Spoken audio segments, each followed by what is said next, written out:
संत का मतलब है त्याग, ब्रह्मचर्य, संसार से मुंह मोड़ना, पशुओं पर दया करना, व्रत, उपवास, आश्रम इत्यादि आकृतियां हमारे आंखों के सामने खड़ी रहती हैं। संतों के विचारों को जानने में भी आम लोगों की रुचि नहीं होती। संतों का क्या कार्य हो सकता है? उन्होंने उपदेश क्यों दिया?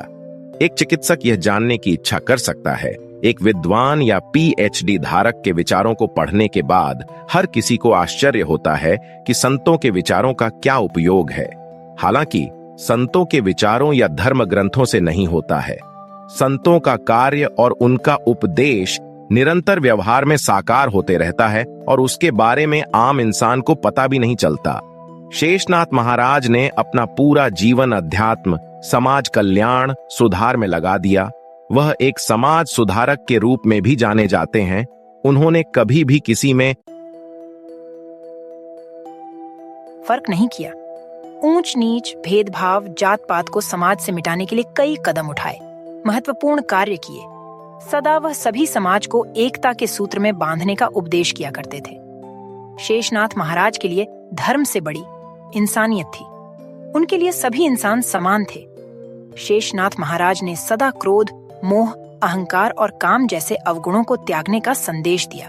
बदले में दया, धैर्य, सत्य, खुश और शांति जैसे सद्गुणों को अपनाने का संदेश भी दिया।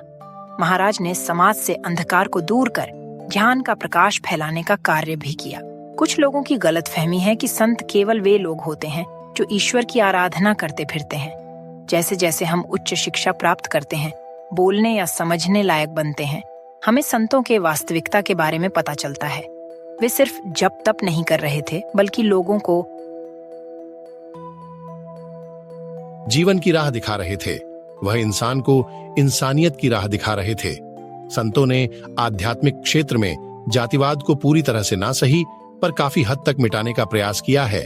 इसीलिए चोखा मेला, सावता माली, बंका महार, संत कन्होपात्रा, संत जनाबाई, संत सखुबाई, संत भागुबाई इत्यादि को संत की उपाधि मिली।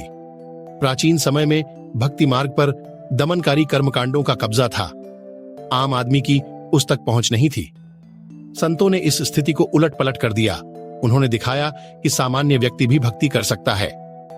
संत सावता माली ने भक्ति भाव से कहा कि कांदा मूली की सब्जी में पंढरपुर के विट्ठल शामिल है। उन्होंने समझाया कि भगवान की भक्ति में दैनिक काम को निष्ठापूर्वक करना यह भी एक भक्ति ही है।